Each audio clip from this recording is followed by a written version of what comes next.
What is up, everyone? We are approaching week 15. Before that, we have a doubleheader on Monday Night Football. Still not really sure how the scheduling puts them at the same time. Incredibly stupid, but it's all right. We won't complain. We're still football. I'm joined by Jason Gold. It's Gambling with Gold Mondays. Jason, what's up? What is going on? Ready for this doubleheader?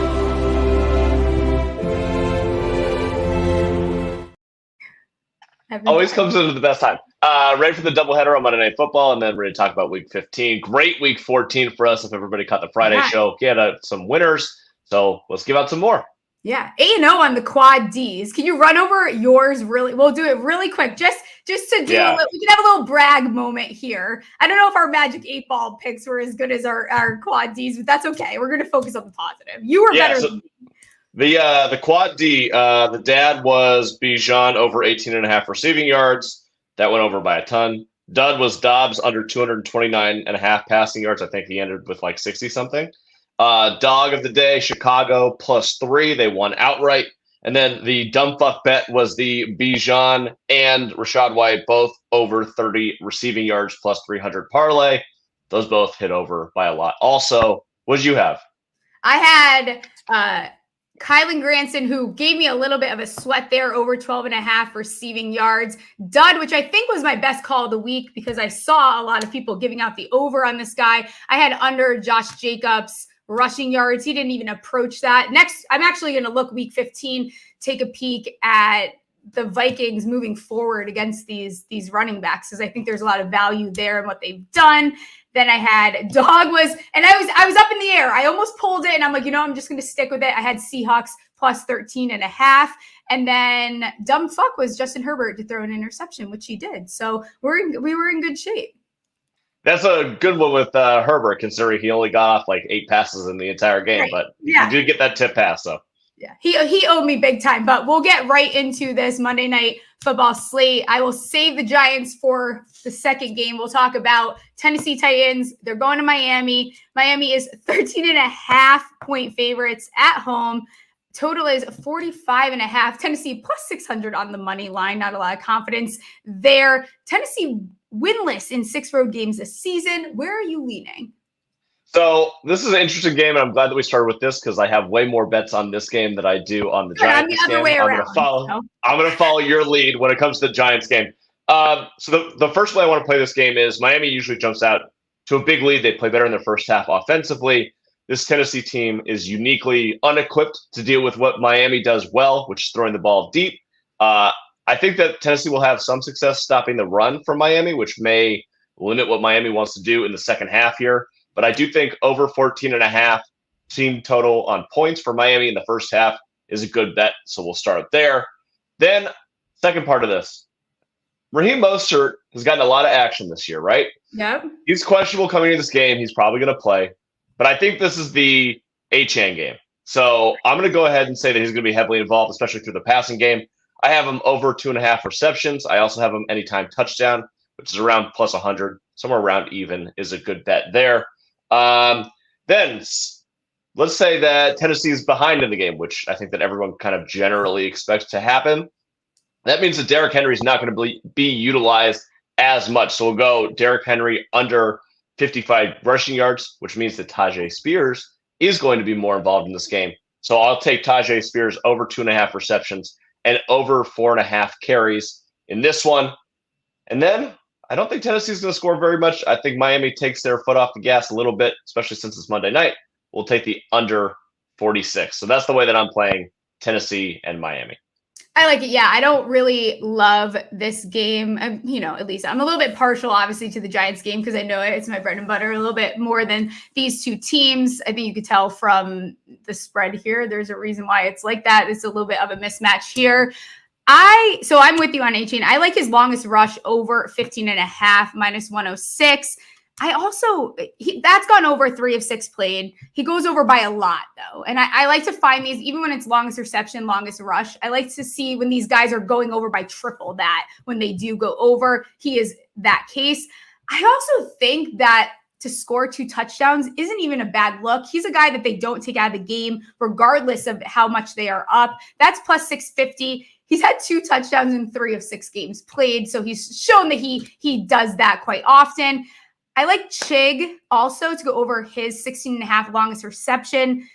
Miami's been a little bit susceptible to some of these longer passes here. He's gone over this in 2 straight weeks. I don't love it, but I do love is that Miami isn't fantastic against tight ends. So I think that Chig should be able to find success. I don't feel comfortable taking him anywhere else, but Will Levis likes to take deep shots. And I think that they're going to be heavily on Hopkins tonight, where that was probably where it was going to go. But that longest reception number keeps creeping up. It opened at like 20. It's like 23.5 now. I'm just going to stay away from it at this point.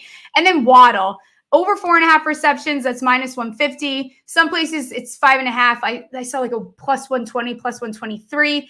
8 targets, 3 straight games. He's gone over this in 5 of the 7 last games here. I also like him first touchdown, I think. I tried to find someone plus 750. I don't hate it there. Other than that, not playing a lot in this. I looked at Tennessee team total. That's at 15.5. I couldn't get there. I know Miami has allowed 17 or fewer points in 4 of their last 5, but couldn't quite get there. I wish that number was a little bit higher. What's your prediction final score for this game? God, I hate how big this spread is here. Maybe Miami. Let's go Miami 27, Tennessee 13. I was right in that range. I had Miami 30-13. Yeah.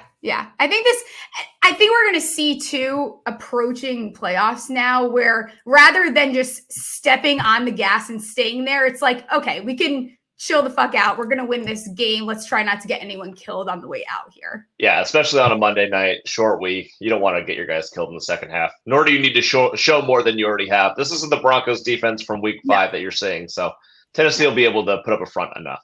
Yeah. We'll move to this. Green Bay is going to MetLife to meet the New York Giants. This spread, we both like the New York Giants 6.5 on Friday. It is 6 now. Total is 37, which I think is really fair. I mentioned this last week. Both these defenses are playing really well. People don't want to give credit to the Giants defense, which is fine, but I think that this is a big game for them tonight. New York Giants on the money line plus 225. Green Bay won 3 straight. Giants have also won 2 straight, ironically. But Green Bay is also 7th seed in the NFC. Packers 1-5 straight up in their last 5 road games. What is your initial read on this game? I mean, we talked about it on the Friday show. Giants plus 6.5 was a big bet for me. I think 6 is still okay. I mean, I'm not going to bet it again, but I think that as long as it's above 6, I think you're okay there. I think it'll be a tight game. Kind of lean towards the under 37 in this one. I'm interested to see what this Packers offense looks like. Since they've gotten cooking, a lot of it has had to do with Christian Watson and his ability to break out. Has been Love's favorite target, especially pushing the ball down the field. He doesn't have that in this game. I'm interested to see how much that's going to hurt Jordan Love's ability to pass the ball down the field and get this offense cooking. You know, A.J. Dillon is the lead running back. I still don't like that. I still don't think he's a very good running back. It's gross. And which means they're going to be doing like a lot of like jet sweeps, reverse, stuff like that. It's going to be a little gimmicky, more so than it has been in the past. I don't really like the Packers offense tonight to have much success. I think that they're going to be able to squeeze out this game, mostly because they need it, and the Giants are basically playing for a draft spot at this point. But I think it's going to be tight. I think this game is like, I don't know, 17-14, something gross like that. I don't have high expectations for this game. Yeah, I'm with you on that. I wouldn't be surprised if this ends up being a closer game than people expected. Also, Saquon, I mean, we just saw him get interviewed. These guys are not backing down on saying that, and they're not that far removed from the playoffs, which is absolutely fucking disgusting. But the truth of the matter is he's correct in that, and that if that's what the focus is, a lot of these guys are playing for contracts. So I wouldn't be surprised if you see this Giants team continue to play hard the rest of the season here. What player props are you looking at? I really only have 2, and I'm going to go full small special in this game. I'm going to go DeVito and Love interception. You can parlay, you can bet either side that you want, but I think both guys are throwing picks tonight. Yeah, I'm with you on that. Jordan Love to throw an interception plus 100. 3 straight no interception through 2 versus Pitt. That was the last time. And The Giants have actually recorded 8 in the last 3. This defense is playing really, really tough. I think this is an opportunity. Also, if you want to take New York Giants defense special teams to score 40-1 first spicy. touchdown, 40-1 first touchdown, anytime touchdown, 11-1. I think they're going to get love to pass the ball a lot. I think there's going to be opportunities here for this defense to capitalize on that. What else are you looking at?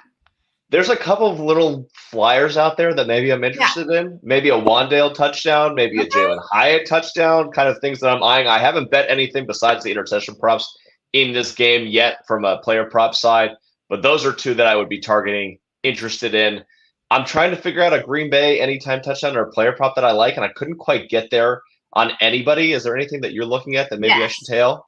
Boy, do I have a treat for you. And I'm upset. All right, here we go. Because I'm upset that, one, this player is going up against my favorite team. Again, not that I care because this season is essentially over, but this is a player that has won me quite a bit of money in the last couple weeks. I think with Christian Watson out, I'm noticing everyone is going a certain direction. I'm going the other way. I see Easy also in the chat mentioning Wicks 4 receptions is plus money.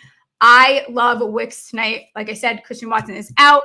Everyone's going the other direction. He's anytime touchdown plus 310. He has not had one since week 2. His first touchdown is 14-1. I haven't quite clicked that button yet because I've stayed away. Like I said, I've stayed away from the touchdown market a little bit. I don't know that there's a lot of value out there once, a lot of people are betting that now. It's easy click. So I think the numbers are a little saturated. But longest reception over 17.5 minus 114. Going over this in 4 straight games. They're going to be taking deep shots. I think that he's actually the deep threat, and people are overlooking that. If you want to get really spicy, which I took as over receiving, I have him in a couple parlays left. He's the last leg to go over that. It was 30.5. That's moved to 31.5. I like the longest reception more for that reason. And then player to look at these that FanDuel has. These are fun.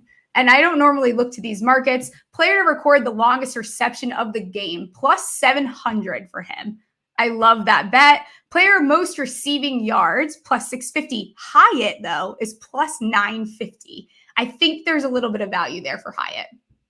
I'd be interested to see what this Wicks thing ends up doing because everybody is like posting that they're going to all be on Wicks tonight. And it's starting to get so much momentum that I'm like, I don't know if I can get involved in that market. I feel like which is why I took longest reception. I saw that because I had gotten in right when those numbers came out. Now that I've seen everyone's kind of going that direction, I think going to his receptions or his longest reception is the way to go. All right, fair enough. Yeah. Do you have anything else as far as? No, that's it for Green Bay. My last 2 are sack props. They are on DeVito here. He loves, in every 4 dropbacks, he gets at least 1 sack. He loves that. The Giants O-line looks better than they started out the season, but not fantastic. So I like Rashawn Gary over 0.75 sack, minus 140. He's at 4.5 the last 3 games. I think there's some value there. And then Preston Smith to go over a quarter sack, minus 115. They should be able to kind of eat away at this O-line that the Giants have. The Giants O-line does look better. I'm not going to discredit that. But at the end of the day, it's still one of the weaker links to this team.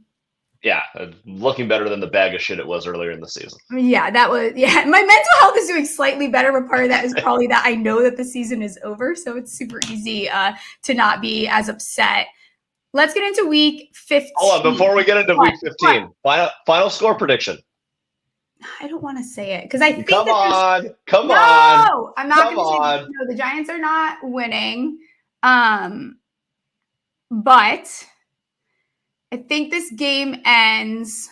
Let's see. The total was 37. This game is going to go. Let's go 19-17 Green Bay. Okay.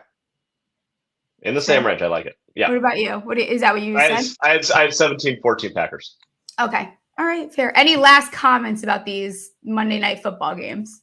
I'm really interested to see the 2 games at the same time, how ESPN's going to go about this. I'm not sure if I'm going to watch ESPN or if I'm going to do Manning Gamecast or something like that. I understand that this is an A/B test for them. They're trying to figure out if they want to do the ABC ESPN splitter, if they want to do a red zone type thing going forward with Monday Night Football when they have these doubleheaders. So I'm interested in it. I think it's going to be a nightmare, but whatever. I'm in for the experiment.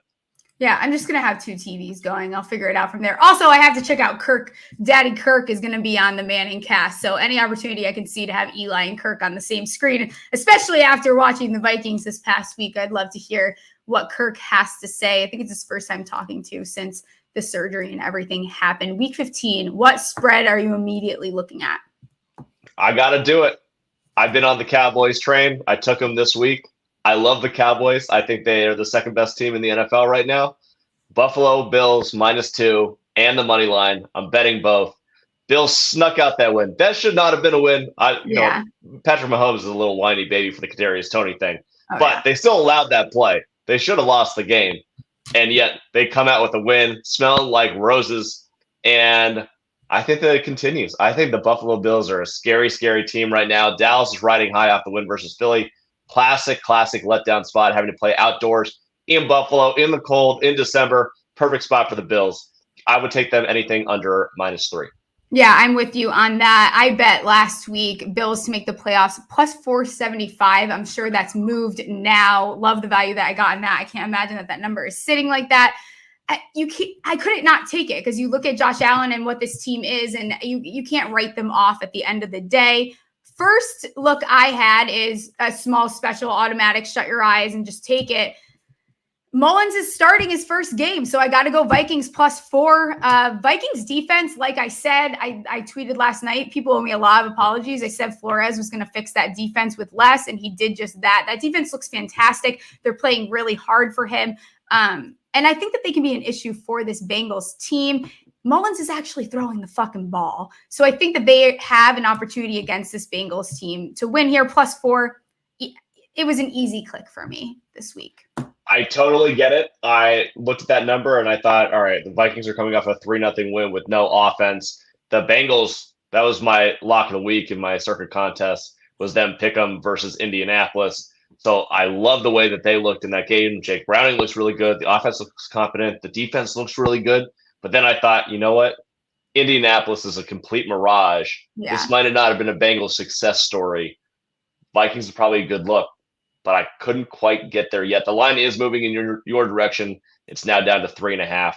I still think smart play might be the Vikings. I'm just not there yet on either side in this game. Yeah, totally fair, but I will take a small special on this one. What other spread were you eyeing out this week? Cleveland -3. I have to do it in the spot, but Flacco in Cleveland, it doesn't matter which team he's quarterbacking, it's just a lock. And if I can get this under or 3 or under, it looks like it's going to move towards 3.5 pretty quickly. So I would suggest that you jump on this right now. Just got to ride with the Browns. Good defense at home. And Flacco's he looks great. He looks like the old Flacco. He's elite. I know, but what if this is I'm so negative and pessimistic about some of these backups. I'm like, what if this is the week that it kind of comes back down to reality? Nah, I don't see it. And this is probably a good time to fade Chicago in the spot. They've looked really good. Obviously, they took out the Lions. They'll be comfortable in the cold weather there. But I think that the Browns defense can do enough to force Justin Fields, 1, not to run the ball, and 2, to avoid throwing the ball to DJ Moore. And I think they'll have some success against this Bears team. Great spot to fade the Bears. Yeah, they are very impressive. I'm impressed by their defense. I actually think if they nail that draft next year, I would not be surprised if they're a team we're talking about quite a bit next season. Other 2 spreads I was looking at, I'll get your opinion on them, have not clicked any buttons yet, but I did eye them out.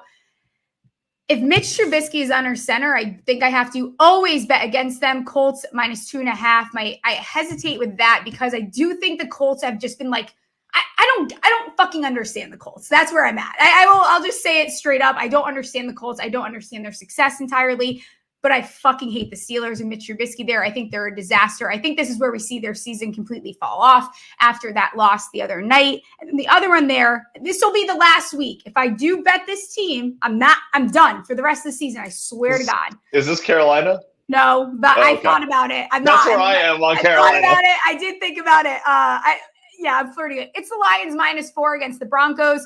Part of this is maybe we all know I'm not a Russell Wilson fan. I'm not a Sean Payton fan. I'm not a Broncos fan. So part of that, maybe there's a little bit of bias seeping in. But Goff is going back into a dome, which he loves. He has that the rest of the season. I wouldn't be surprised if the Lions can kind of pull it together. I don't know what the fuck is going on with their defense. They got to just figure it out there. So I feel a lot better. But, I think this is the week. I've said this like 3 weeks in a row, maybe. I think this is the week we get the Lions bounce back. This would be the last time I do it. But Lions -4 is the other direction I was leaning. Okay, so I'll start with the Lions one. That was a number that immediately popped out. I was like, this number looks wrong, which usually means I need to bet it. Yeah. Denver coming off the win, they've looked great. They're only one game back of the Chiefs. They have something to actually play for now. The Bears, meanwhile, if the Packers win tonight, they got some fire under their ass too, right, in the NFC North, which may be a good thing for them. It's very confusing with Goff. Well, maybe it's not that confusing. He looks like the old Goff. He was playing outdoors. Right. The Bears defense looks better, but all of his weapons are healthy. His offensive line is healthy. They should be able to get back on track pretty quickly here. I like the Lions -4 in that game as well. I think it's a good fade of the Broncos, who, while they've won, have been kind of versus shit teams, to be honest with you. Right. And good spot to buy on the Lions low at 4. I'm hoping that the public comes in and the sharps avoid it to get this number down a little bit. If this gets to 3.5 or 3, obviously auto smash spot, but I would bet it at 4. Also, the other game is one of those where you hold your finger over the clicker, you're about to bet it, and then you have second thoughts. That's exactly how I felt about Indianapolis at -2.5. That number seemed a little too obvious for me. Yes, I just said that the Colts are a mirage, but Mitch Trubisky, yeah, I'm right there with you. And the Steelers look like trash, but it was almost too obvious and easy that I have to go and take a second look at this. I never want to go against Mike Tomlin as a dog in the spot where they need a win to compete for the playoffs. That's usually a spot where you want to take the Steelers. So I'm off that game right now. Seems a little too obvious to take the Colts in this situation, but that's where my initial lean was. Yeah, there is nothing funnier than last season. I think remember when they named Trubisky captain? That is just, it's so funny to look back and think about. Is there any other spreads that you are eyeing out? Let's look really quickly across the board at what I am thinking. There might be some value in taking the Giants if you think the Giants are going to win tonight, I think. That's a good possibility. We've talked about that theory before, that if you think a team is going to win and or compete or look better, you take them a week earlier. So I don't hate the look on the Giants, especially since we both think that they're going to cover tonight. I kind of like the Raiders -3 on Thursday night. Easton Stick in for the Chargers. Yeah. Chargers team definitely seemed like they have quit completely. Now their defense has looked better, and we just saw what the Raiders offense did. But I have to believe that the Raiders are going to be a little bit better than that in this game. We just talked about how the Vikings defense has really stepped up. So Raiders -3 might not be a horrible look. Talked about all the Saturday games. I mean, the Sunday one, like, why is Carolina only +3? That's the worst team in the NFL. They look horrendous. Falcons obviously just lost. Could be a good bounce back spot for them. Makes me want to be interested in Carolina, but I think they're on my official no do not bet list to take a page out of your book. So I may just avoid that game completely. What are your thoughts on San Francisco laying 13.5 at Arizona? I kind of want to take Arizona. I'm not going to lie. I mean, divisional home dog +13.5. I feel like it's like an auto bet spot for me, but I also have a rule: if San Francisco's 5 guys are healthy, you don't bet against them. So I'm kind of in the middle there. Yeah, coming off a bye, Arizona's had a little bit of time. I don't know. I don't know that I'll get there. I'm going to see how that where that line moves and in what direction. But I don't hate the idea of potentially taking the Cardinals there. Easy in the chat is saying Buccaneers +3.5 isn't a bad look for me either. Who do they got this week? Tampa Bay is playing.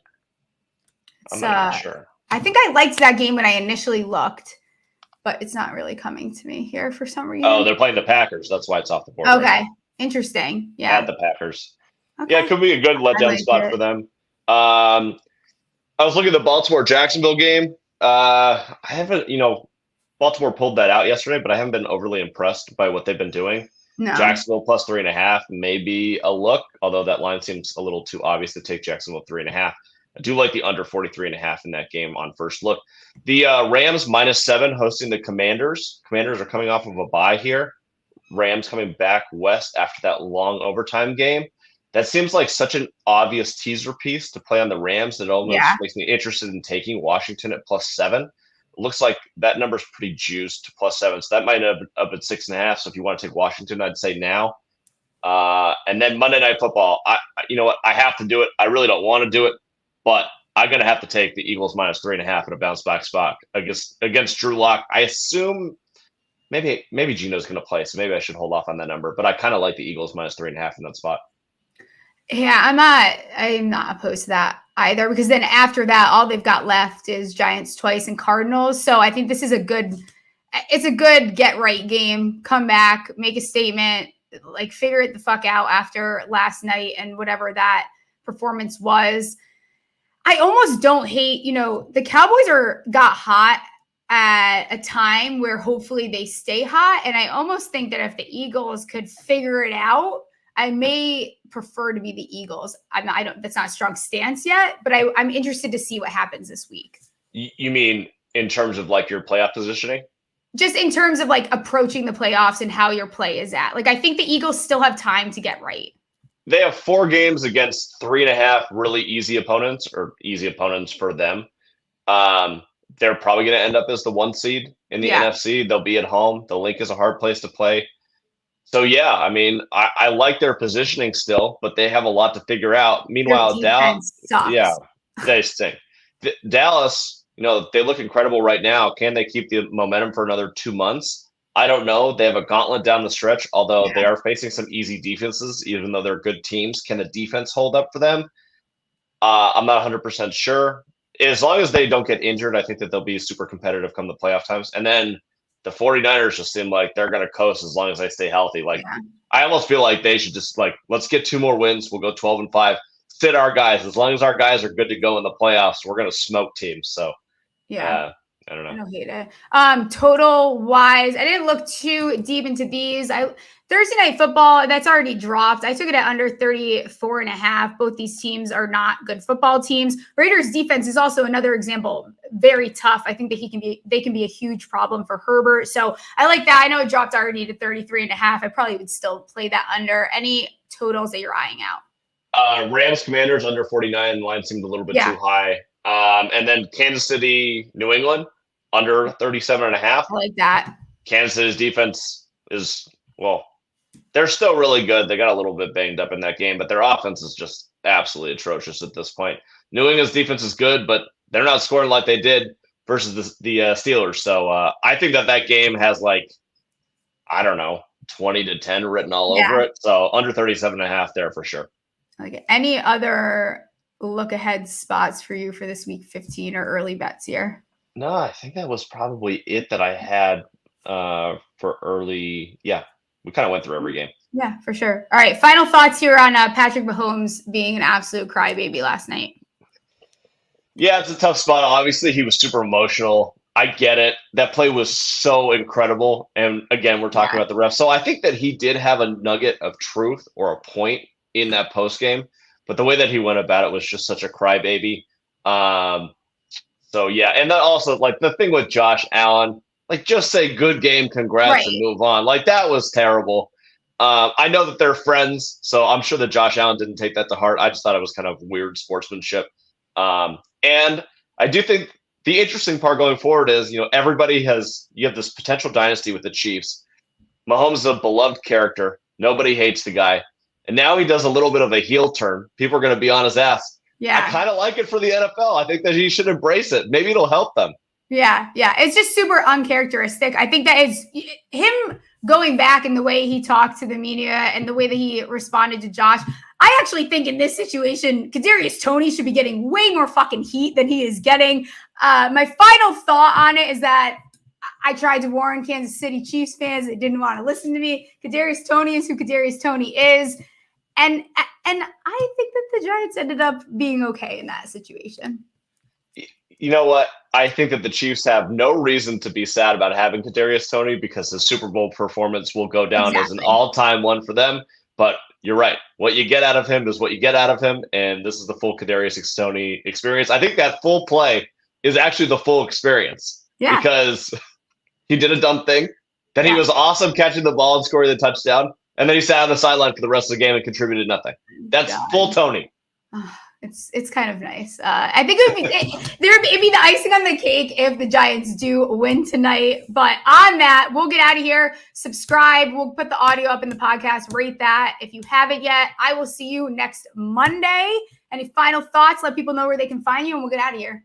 At JasonGold24 on Twitter for all my picks. Let's have a good, fun night. Monday Night Football doubleheader. Go Giants, dare I say? Oh, God. All right. See you guys. Bye.